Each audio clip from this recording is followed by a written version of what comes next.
is a moderately successful comedian, an average author, and a terrible actor. And your chance to speak directly with him has arrived. Call 866-969-1969. The phone lines are open. And the Jim Norton Show starts now. My first advice show in a couple of weeks due to traveling, and I'm blowing my nose like a fucking coke addict. I will be making up the ones I missed, too, so I appreciate those of you that listen and give a shit. Very tired. I came back from L.A. on the red eye. Just had a very, very uneventful trip, except for the Leno. I was happy with the Leno segment. But, you know, supposed to have a meeting, and it got fucking just blown off last minute. You know, all this shit that happens is just... It's as frustrating in my business as it is in any of yours, you know. And I love what I do. I'm very lucky, and it's very easy compared to what a lot of you do, physically at least. You know, I don't have to break my back or drive a forklift or any of the crap which I've done. So, whatever, I'm not going to bitch too much, but a couple of quick upcoming dates. I'm going to whore myself. 15th and 16th of this month, I will be in Albany at the Comedy Works. I never draw crowds there, so come on out. Plenty of seats probably available. November 22, 23, Clinton, New Jersey, the Garden State Comedy Club. And Friday and Sunday, December 27 and 29, I'm in Las Vegas at the Hard Rock. It's one show each night. Tickets go on sale Friday. And then San Diego for New Year's Eve, the American Comedy Club. Tickets on sale Friday. Okay, let's go with Ed in Philly. Hey, how's it going? Hi, buddy.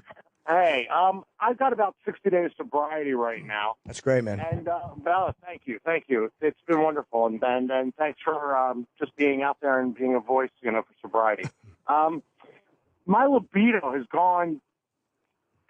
been shot to hell. It's total shit. Yeah. My wife is starting to get self-conscious about it. I mean, I'm still sexual with her, but I'm just not even feeling it. You're going through a major change, first of all. When I first got sober, I remember I said to my sponsor at the time, will I ever be able to laugh again? Because I used to do mescaline and laugh, and I didn't think I'd be able to laugh. You're going through a major change right now, so give yourself time. All that stuff will balance out, believe me. Yeah, I know. It's nice to be able to finally sleep, but everything else is just like, everything's going great except that area. And it's really starting to screw me up. It's like mentally, I guess I'm getting a little fixated on it.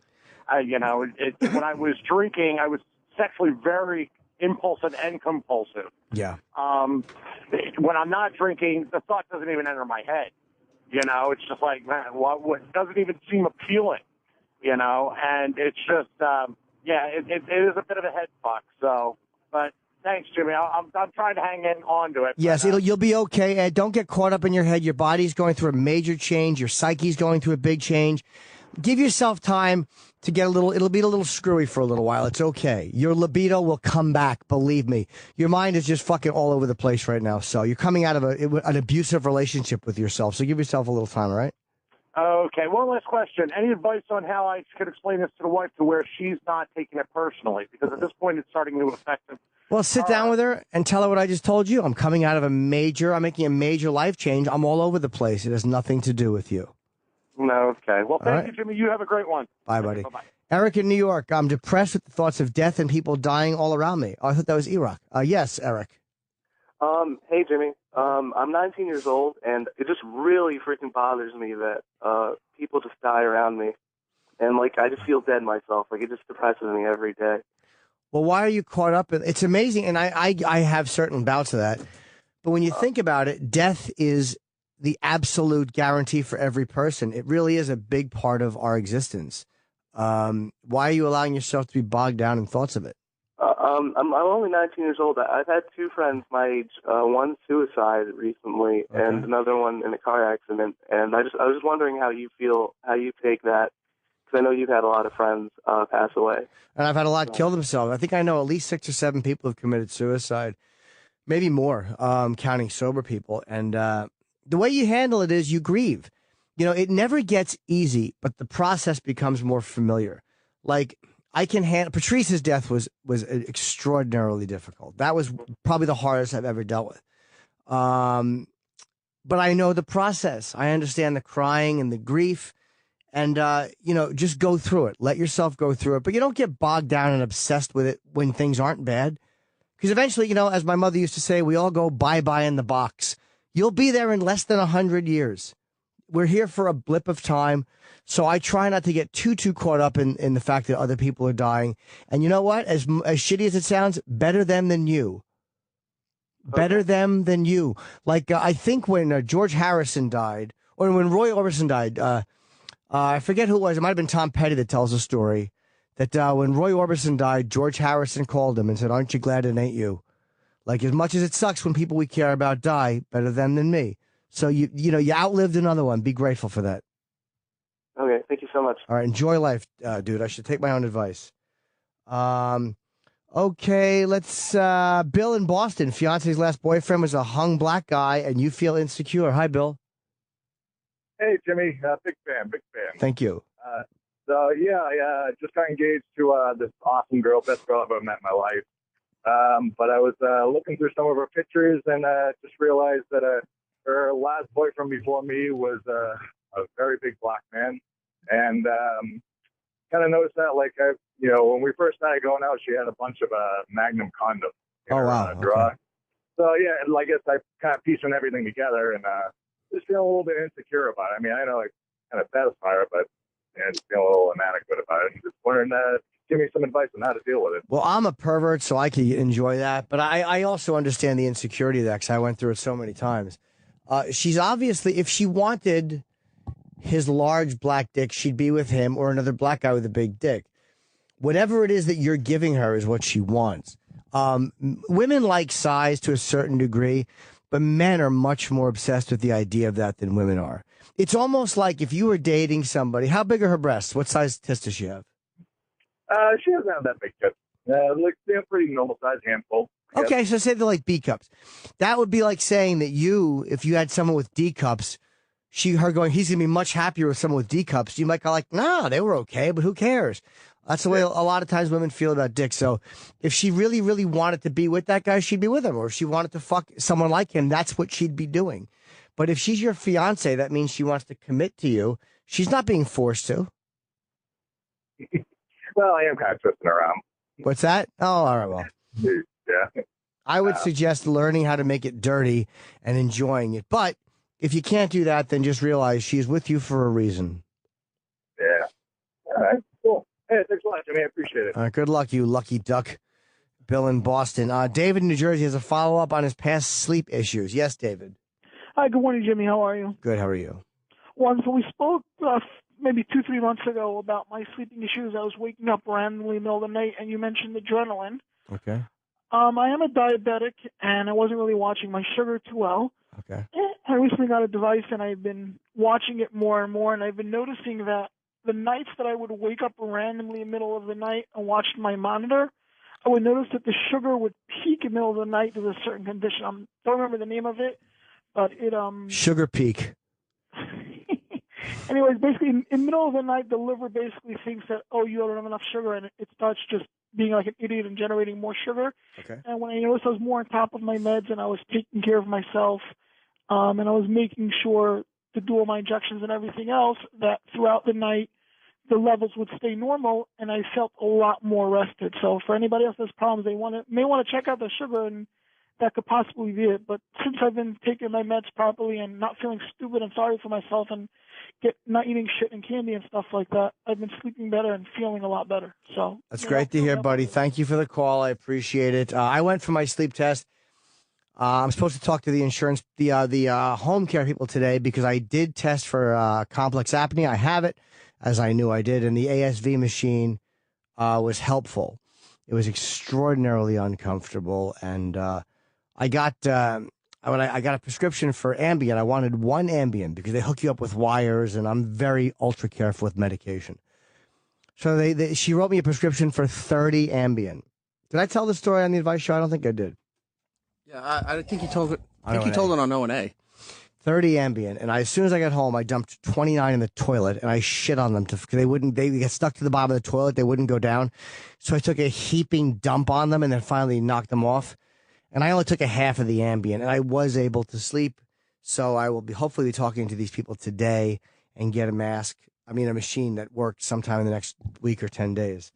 So very frustrating. And to the guy, Joe in Philly, I'm not going to take your call. I'm not mad at you, but you're asking how active I am in a certain 12-step program. I don't mention programs by name on the air. I will say this. I'm not nearly as active as I should be. I used to be extraordinarily active, constantly going to meetings and constantly doing the right thing, but I'm much less than I should be. However, I do still go. Can I ask you a question real quick about your painkillers and stuff? Sure. If you're one of those people who had that kind of addiction to any kind of drug and you have to take it for a medical reason, how do you justify that as far as being sober? Well, some guy, my sponsor always drilled into me that motives are everything. Now, Ronnie B, from what I hear, didn't take pain medication That's for what I was his going to bring up, yeah. because for him, he didn't feel he could handle it or he didn't trust it, and that's okay. I respect his ability to do that. I am not cocky about it, but when I've had surgeries, or again, I knew why I was doing this. I had zero desire to get high. I wasn't tricking myself. I didn't stockpile the medication. I dumped it immediately. And then there was that one little addict thought in me, though, that when I came home, like, well, they gave you 30. You should save one just in case this study does. I'm like, no, get another prescription if it doesn't work. So you have to be ultra careful, and you have to be absolutely pure in your motives. I knew what they were. I'm an insomniac. I don't sleep. If I don't get my test results, I have to sleep for them to give me results. This was not even about being comfortable. This was about getting a machine titrated so I can fucking get my life together because I'm fucking ready to blow my brains out with this fucking apnea.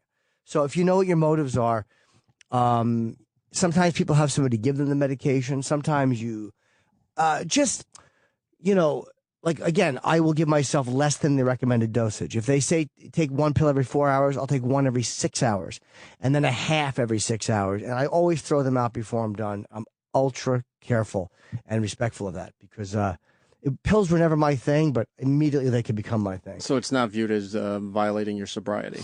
No, nothing's a violation. Drinking or doing a drug. I've had sips of alcohol since I'm sober by mistake. In a bar, one time I took a sip was gin. I thought it was my own Coke. I work in clubs. Spit it out. My motives were not to pick up a drink. My motive was not to drink. I wasn't trying to sneak it in. And you have to be really careful with that because you can't lie to yourself and go, oh, my head hurts. Let me take this pill. My motives are good. Because you're lying. Your motives are not good. I don't fuck with that stuff unless it's absolutely, again, when I had my fucking sinuses and I had to sit sleeping up for 4 days, because I had major surgery in my sinuses, I can't go without pain. I'm not a martyr. I didn't get sober to sit there and fucking have like a nail driven into my forehead. But I knew why I was doing it. So no, it's not as considered a slip if your motives are for real. But again, usually you talk to people, you check that out with people. Doctors don't know. You can't always listen to your doctor because they don't always know about addiction. Like my therapist does not know everything about it. So can't you take this? So it's funny. Somebody told me about a sleeping aid. So I talked to somebody else in the program and they're like, for guys like us, we shouldn't take it. I'm like, okay, I won't take it. That's why I don't take this stuff. Let's see here. Rick in Ohio wants to ask if I was close to falling off the wagon. If so, how I dealt with it. Rick? Yeah, I was just wondering if there's any instance where you were really, really close to having a drink and if you had to talk to somebody about it or how you handled that. I've had those times in my sobriety where I wanted to pick up, but you call somebody or you go to whatever meeting it is you go to. But my mind doesn't necessarily work like that anymore. It's trickier for me now. It says things like, you don't need to talk to people, just isolate or just eat or blow your brains out. My mind talks to me in a very weird ways now. So a lot of times the way I deal with it is I sit in it and I wallow in it and I become more miserable. When I'm being smart, I talk to people and I do the right thing, or I go to whatever kind of meeting it is that I would go to for something like that. And, talking about it helps a lot. But right on. Sometimes you don't know how close you are until you're drinking. That's why we have to be always vigilant about it. All right, buddy? All right, bud. Appreciate it. Oh, God, Greg in Florida. Yes. Hi, Jim. Good morning. How are you? Good, buddy. Please don't throw pills in the toilet. It's bad for the environment. You know what? I heard that from someone else once. The environment will have to take the hit on this one. Because you know what else is bad for the environment? Me relapsing and then plowing into you on the fucking road. That's bad for the environment, too. Yeah, well, I agree with that. But, yeah, if you could just put it in a coffee can, put some water in it, and then tape it up and put it into regular garbage. It's better for the environment. All right, well, that's terrific. But in that moment, I only thought, get rid of this shit because I don't trust myself. Oh, yeah. Oh, of course. Yeah. Get rid of that shit. Yeah, don't hold on to it. But, yeah, they're just finding that there's just antibiotics and everything in the environment because of people flushing it down the toilet. I very rarely do that. But thanks for the call. I appreciate it. All right. Let's see here. Wes in Mississippi about his addiction. Yes, Wes. Hey, what's up, Jimmy? Hey, man. Man, it's so cool to talk to you, dude. I've been a big fan. Me and my wife drove 7 hours to see you in Dallas a couple of years ago, and I was such a nervous Nelly, I couldn't even come up and talk to you and give you anything signed or anything. Well, thank you, Wes. I'm a delight and a darling you could have. I know, and you think you're not famous, but to us that are of the same ilk of you, you mean a lot to us, brother. Well, thank you, Wes. That's really nice. But man, I got on, Jesus Christ, I'm stuttering. Panicking, Wes. Yeah, I know. It was innocent enough. I had a neck injury, and then right after that had dental surgery, and it just kind of went from there. And I got on oxycodone, and for several years there, I never shot up heroin or any of that, but I was doing the same things. Sure. I was stealing from friends, stealing from work, just whatever I had to do to get the money to get that. And I think there's got to be something we can do to bring this more to the forefront. I don't know if it's doctors or what, but they've got to, look, this shit is just as dangerous as heroin or whatever, crack. Once you get on it, it is. And the worst part for me was after I got off of it was shitting water for about 2 weeks. It was terrible. Well, Wes, I think the way to get a handle on it is a couple things. People have to only get the medication when they really need it, and doctors have to stop writing it for anyone who just asks for it. Yeah. I think it's a two-pronged issue. The medication, a lot of it is very, very addictive. And again, be sure of your motives, like really sure of your motives when you take something like that. Be very, very respectful of it and very careful of it. But there's no one blanket way to do it. Again, they do say this stuff. That's why we need a prescription. You can't just go and buy it. It's a prescription. Right. For most of it, or a lot of this stuff. So, again, it's an individual issue and responsibility thing, and the doctor's got to stop writing all these fucking prescriptions for people. All right, buddy? Okay, man. Thanks, brother. Bye, Wes. Now, this guy, Dan, had a prescription for Ambien, and it fucked him. Fucked with him. Hey, Dan. Jimmy. Hi, buddy. Hey, how you doing, man? Good, thank you. I'm a Marine Corps veteran. I did 2 war tours. I got PTSD. Okay. And, part of it is sleep. I don't sleep for shit. Yeah, me neither. And the doctor at the VA, I'm a recovering alcoholic. I've been sober almost 16 months. Oh, great. But I was still drinking when I got this. And all my files to the VA, it said to the doctor, drinks, and they had like my whole history. And she gave me Ambien, and man, that stuff is. I would fall asleep, get up and drive, and not even know it. I'd wake up, my car would be sideways. Sure. I'd cook food and fall asleep, and the oven on. And yeah, I've heard it's a real phone calls and shit people make when they're on Ambien is a real nightmare. Yeah, but there are good. The doctor I have now at the VA, she before I knew it, who would have thought she saw it as an addictive personality. Right. And I'm on a sleeping med now that's non-narcotic, and it works. I still don't sleep that great, but it works real good. What are you on? It's trazodone. Oh, see, that's the one I heard, and I heard that for people in recovery can be a rough one. No, I had no issues with it. I know it's like I said, it's a non-narcotic, so that's why she prescribed it to me. Is it a sleep pill or is it for depression? And one of the side effects is sleep. Correct. It's mostly used for depression, but it does help in cases with sleep. And so far it's working. But that's just a thought. And yeah, I saw you when you came to Cleveland when you taped your show, man. It was great. Thank you, Dan. Thank you for the call. I appreciate it, buddy. Take care. Thanks, Jimmy. Be good, buddy. John in Florida, food addiction. Hello, John. My question would be normally, I just can't go like throughout certain days without thinking of certain foods. Like I always want to have candy or something like that. And I try to just stay off it, and I can do it for like 2 or 3 months, but it constantly comes back. I have no idea. Maybe it's mental. Well, no, food is very hard. Lose the weight? Yeah. How did you lose the weight? I mean, I do regular exercise as it is, so. Well, you lose the weight. You can only do it today. And anything you do, you can only do today. So what happens is if you look at it like, I'm not going to eat this stuff forever, it's a really overwhelming thing. But on any given day, you cannot eat poorly. You know what I mean? So sometimes, like with food, like with anything else, you have to take an hour at a time or a day at a time. And, you know, I would suggest, again, there's 12-step programs with food, which are supposed to be very good.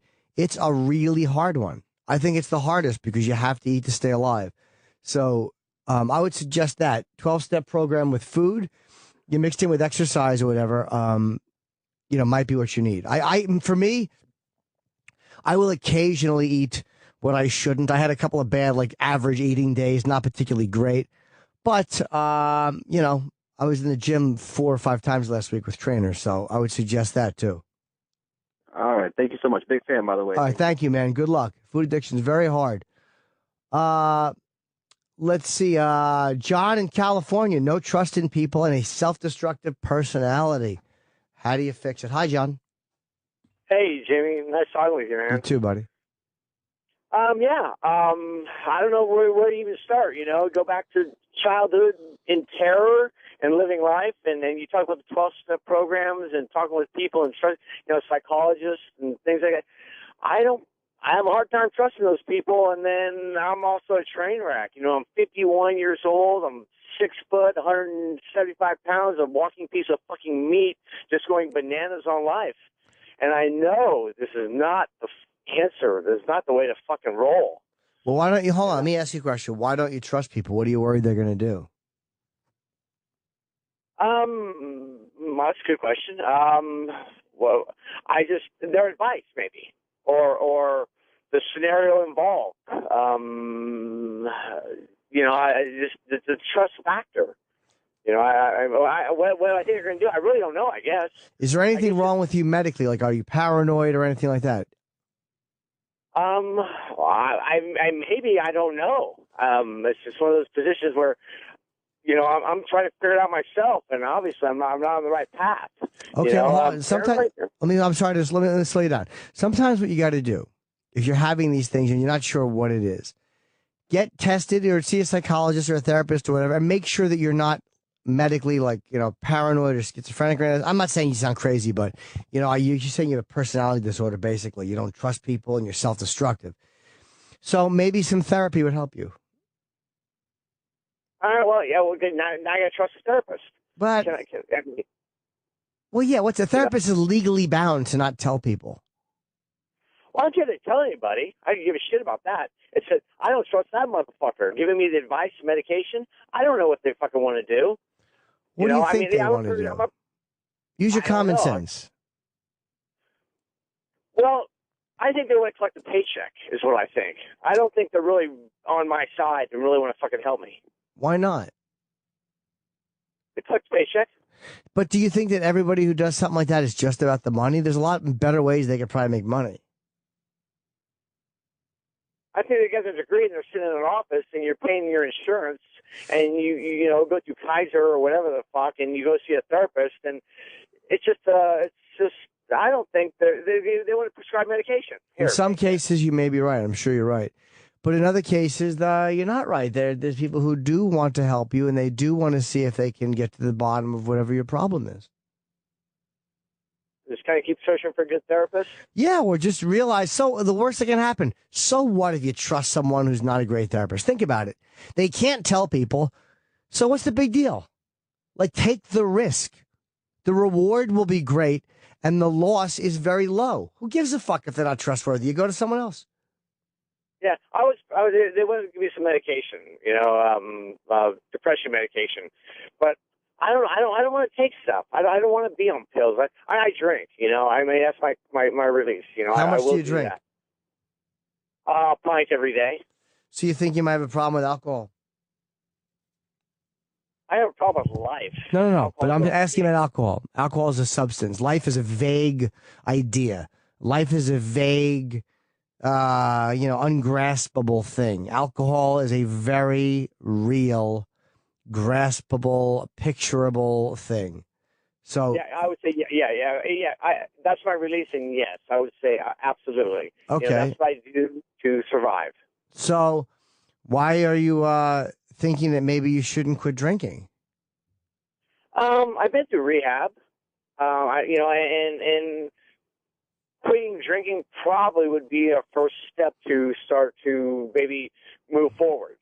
So then you know the answer. Maybe I do, yeah. But you don't like the answer because quitting drinking is scary or it's depressing, so you're trying to find a way around the answer. And when you already know I've done it. I've quit drinking for years. Okay, were you recovering when you quit drinking? Were you going to meetings? Were you talking to people? Were you helping people and being helped? Well, that's a trust factor. Yeah, I went to the 12 step. I've been through the meetings. I've been sober for over 5 years. Okay. 6 years. Okay, but the realization of life just doesn't seem fucking realistic. So I'm falling off. You know, where's the next step to this wonderful world we're supposed to live in? I don't know. Go back to the meetings, and whatever it is you missed early on, you'll get. Or try to get, because obviously you missed something. As they say, your foundation was weak and the house collapsed. I would say that would be my suggestion, to go back and address the drinking first and foremost. All right. Okay. That's cool. Yeah. And someone is saying that you need to be tested for being bipolar. Maybe you do. Have you been tested for being bipolar? No. Yeah. I don't have a trust factor enough to deal with the people. I just don't trust anybody. I understand, John, but you got to realize, and this is not an insult, but you're not important enough for all of us to trick. Like, think of it. Yeah, I agree. That intellectually. So sometimes know that you don't trust somebody, but act as if. Just go through the process. Because now you're just giving yourself an excuse to sit on your ass and do nothing. I don't trust anyone. Therefore, I can't get better. True. It's an excuse to stay sick. So even if you don't trust someone, open up to them and talk to them, because realize they can't tell anyone, so you're losing nothing. Maybe they tell. I don't really give a shit. All right, yeah, exactly. There's nothing to lose. Yeah, I live my life. Make money. That's all you gotta do. Make money in this fucking world, and that's all it's about. Making fucking money. No, it's about being happy too. It's not just about making money, John. It's part of it, but that's not all of it. Well, you can't be happy without money. No, I agree. It's very hard. Making money is a bare necessity, but making money at the cost of all integrity does not. Like, you're saying they're all just there to pick up a check, but no, some of them really do care. Yeah. All right. Some of the players, yeah. Yeah, that's just cool. keep your search up. Don't give up. All right, I'll get back with you, Jimmy. Thanks. I appreciate it. Good luck, John, and stop drinking. Goodbye, buddy.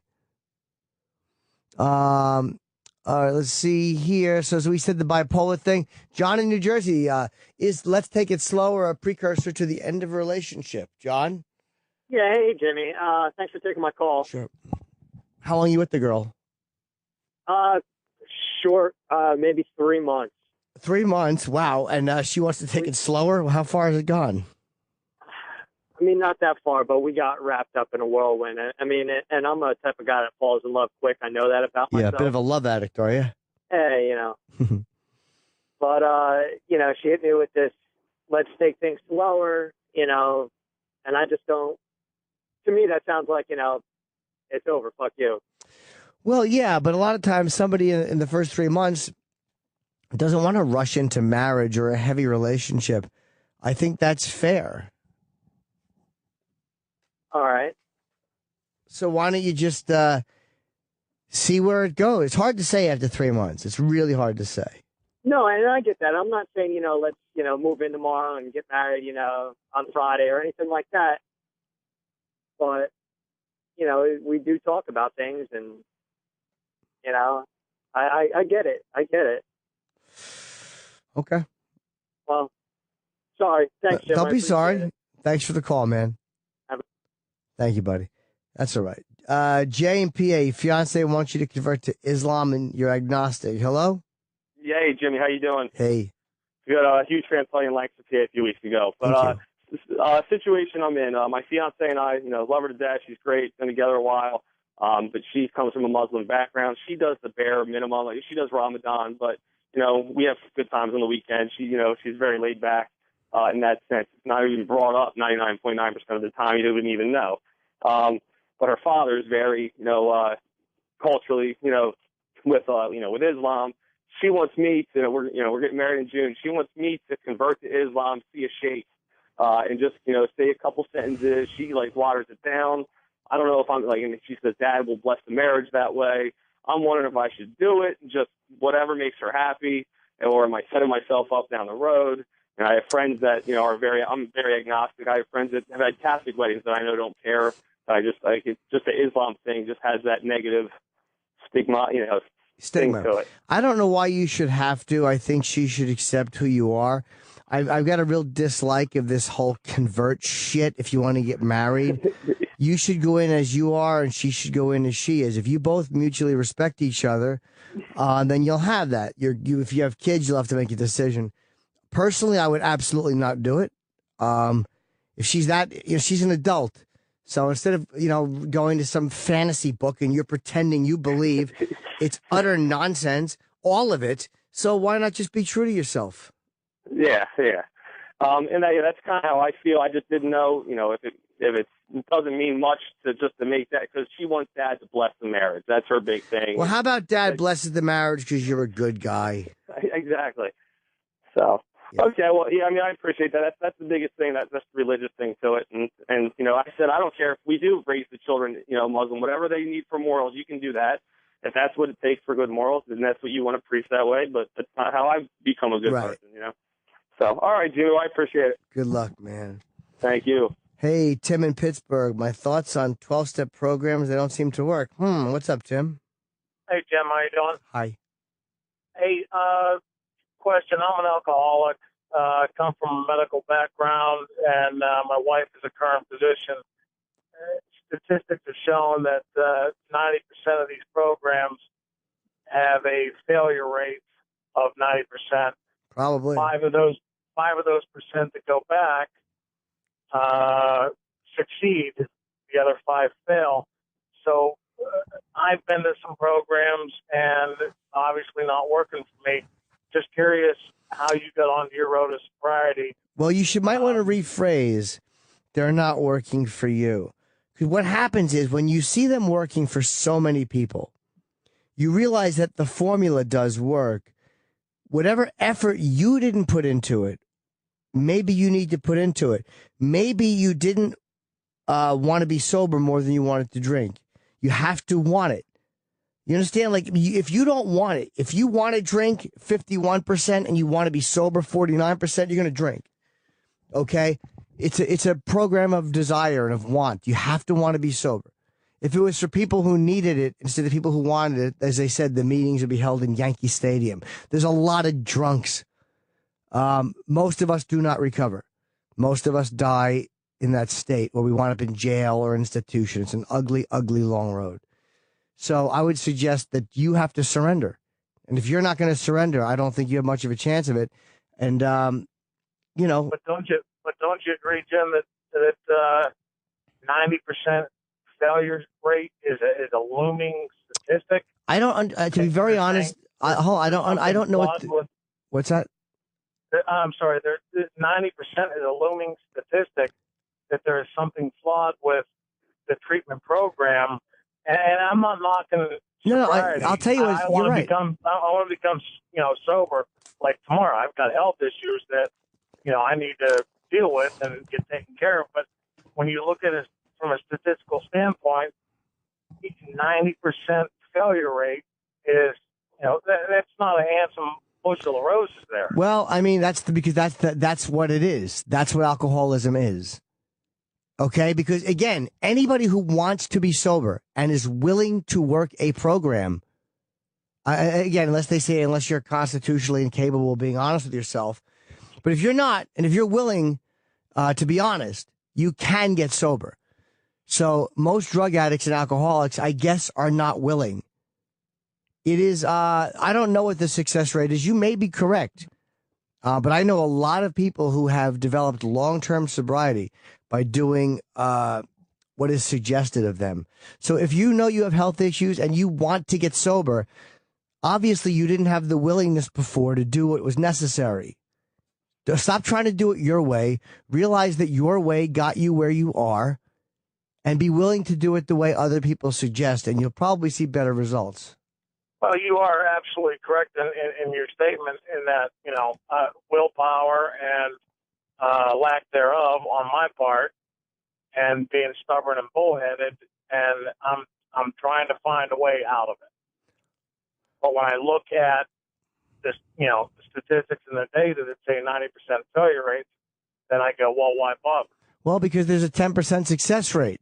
If that's the accurate, and I'm one of the 10% as of right now. So I'm telling you, it's worth it. All right, Jim. Well, I appreciate your time. And Everything I have is because I'm sober. Everything I have. I was 18.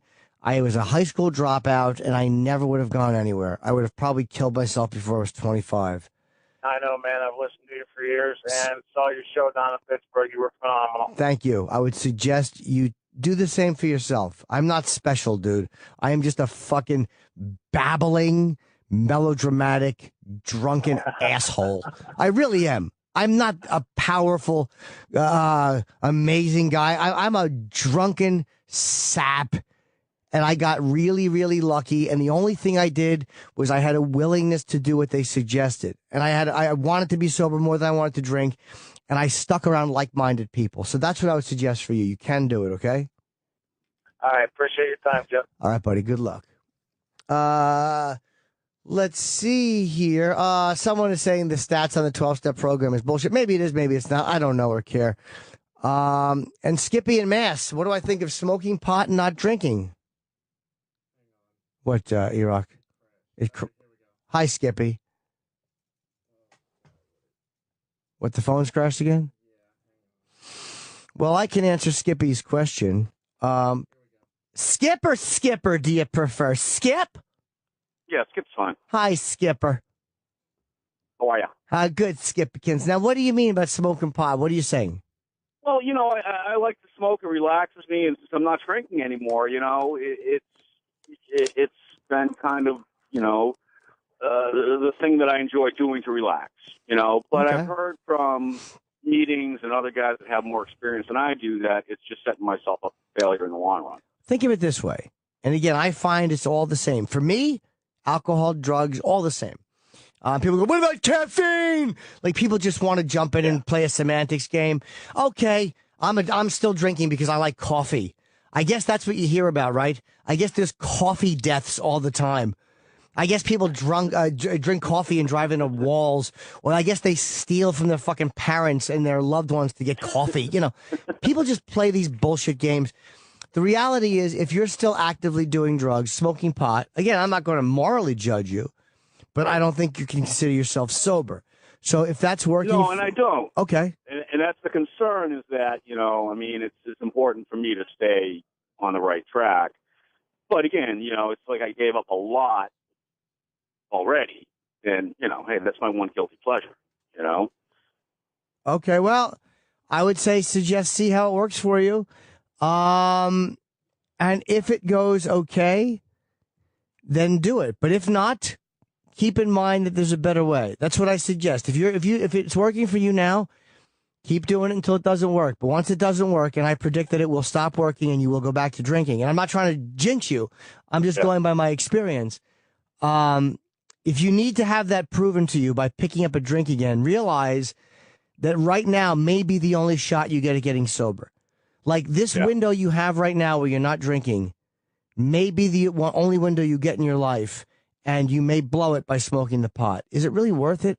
Like, I'm not saying smoking pot's terrible. Hey, if I could smoke it, I probably would, but I can't, dude. I know where it will lead me.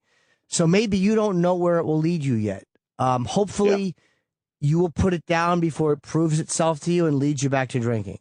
That's my suggestion. My suggestion is first and foremost to just stop already. You know you got a problem.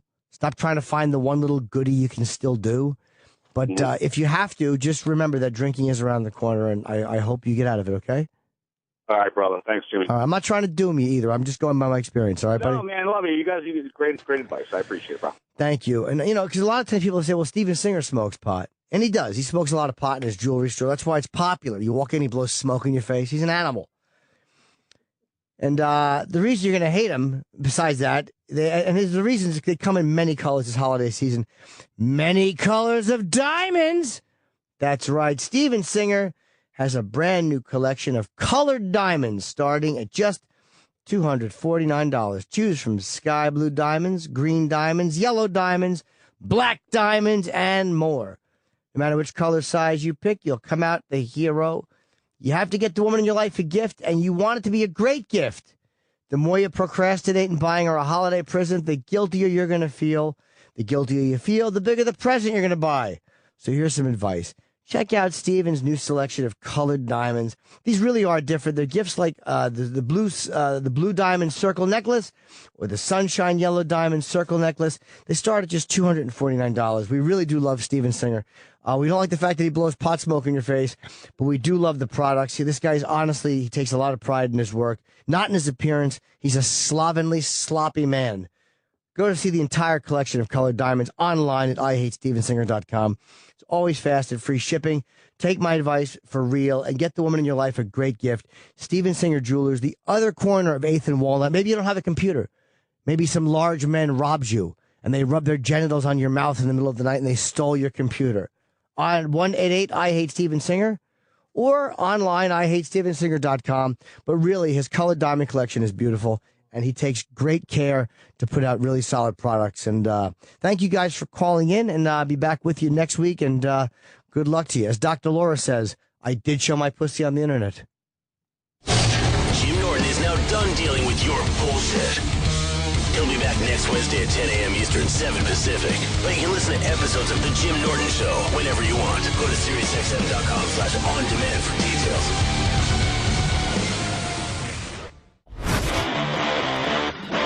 All right, well, that sucked.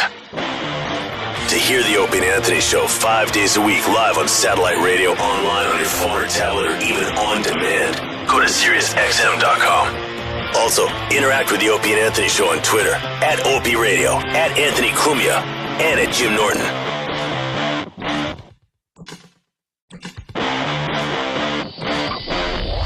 Major life change. I'm all over the place. It has nothing to do with you. No, okay. Well, thank right. you, Jimmy. You have a great one. Bye, buddy. Bye-bye. Eric in New York. I'm depressed with the thoughts of death and people dying all around me. Oh, I thought that was Iraq. Yes, Eric. Hey, Jimmy. I'm 19 years old, and it just really freaking bothers me that people just die around me. And, I just feel dead myself. It just depresses me every day. Well, why are you caught up in it's amazing, and I have certain bouts of that. But when you think about it, death is the absolute guarantee for every person. It really is a big part of our existence. Why are you allowing yourself to be bogged down in thoughts of it?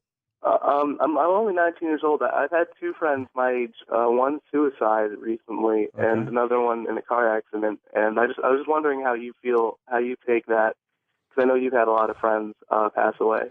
And I've had a lot kill themselves. I think I know at least 6 or 7 people have committed suicide, maybe more, counting sober people. And the way you handle it is you grieve. It never gets easy, but the process becomes more familiar.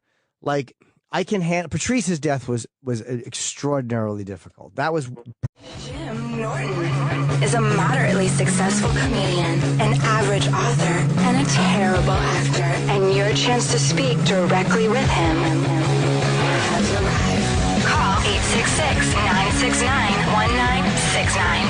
The phone lines are open, and the Jim Norton Show starts now. my first advice show in a couple of weeks due to traveling, and I'm blowing my nose like a fucking coke addict. I will be making up the ones I missed, too, so I appreciate those of you that listen and give a shit. Very tired. I came back from L.A. on the red eye. Just had a very, very uneventful trip, except for the Leno. I was happy with the Leno segment. But, supposed to have a meeting, and it got fucking just blown off last minute. All this shit that happens is just it's as frustrating in my business as it is in any of yours, you know. And I love what I do. I'm very lucky, and it's very easy compared to what a lot of you do, physically at least. You know, I don't have to break my back or drive a forklift or any other crap, which I've done. So, whatever, I'm not going to bitch too much, but a couple of quick upcoming dates. I'm going to whore myself. 15th and 16th of this month, I will be in Albany at the Comedy Works. I never draw crowds there, so come on out. Plenty of seats probably available. November 22, 23, Clinton, New Jersey, the Garden State Comedy Club. And Friday and Sunday, December 27 and 29, I'm in Las Vegas at the Hard Rock. It's one show each night. Tickets go on sale Friday. And then San Diego for New Year's Eve, the American Comedy Club. Tickets on sale Friday. Okay, let's go with Ed in Philly. Jimmy, how's it going? Hi, buddy. Hey, I've got about 60 days sobriety right now. That's great, man. And thank you. It's been wonderful, and thanks for just being out there and being a voice, you know, for sobriety. My libido has been shot to hell. It's total shit. Yeah. My wife is starting to get self-conscious about it. I mean, I'm still sexual with her, but I'm just not even feeling it. You're going through a major change. First of all, when I first got sober, I remember I said to my sponsor at the time, will I ever be able to laugh again? Because I used to do mescaline and laugh, and I didn't think I'd be able to laugh. You're going through a major change right now, probably the hardest I've ever dealt with. But I know the process. I understand the crying and the grief. And, just go through it. Let yourself go through it. But you don't get bogged down and obsessed with it when things aren't bad. Because eventually, as my mother used to say, we all go bye-bye in the box. You'll be there in less than 100 years. We're here for a blip of time. So I try not to get too caught up in the fact that other people are dying. And you know what? As shitty as it sounds, better them than you. Better them than you. Like, I think when George Harrison died, or when Roy Orbison died, I forget who it was. It might have been Tom Petty that tells the story that when Roy Orbison died, George Harrison called him and said, "Aren't you glad it ain't you?" Like, as much as it sucks when people we care about die, better them than me. So you outlived another one. Be grateful for that. Okay, thank you so much. All right, enjoy life, dude. I should take my own advice. Okay, let's Bill in Boston. Fiance's last boyfriend was a hung black guy, and you feel insecure. Hi, Bill. Hey, Jimmy. Big fan. Thank you. I just got engaged to the. So give yourself time. All that stuff will balance out. Believe me. Yeah, I know. It's nice to be able to finally sleep, but everything else is just like everything's going great except that area, and it's really starting to screw me up. It's like mentally, I guess I'm getting a little fixated on it. When I was drinking, I was sexually very impulsive and compulsive. Yeah. When I'm not drinking, the thought doesn't even enter my head. It's just like, man, what doesn't even seem appealing. And it's just, it is a bit of a head fuck. So, but thanks, Jimmy. I'm trying to hang on to it. Yes, you'll be okay, Ed. Don't get caught up in your head. Your body's going through a major change. Your psyche's going through a big change. Give yourself time to get it'll be a little screwy for a little while. It's okay. Your libido will come back, believe me. Your mind is just fucking all over the place right now. So you're coming out of an abusive relationship with yourself. So give yourself a little time, all right? Okay, one last question. Any advice on how I could explain this to the wife to where she's not taking it personally? Because at this point it's starting to affect them. Well, sit down with her and tell her what I just told you. I'm making a major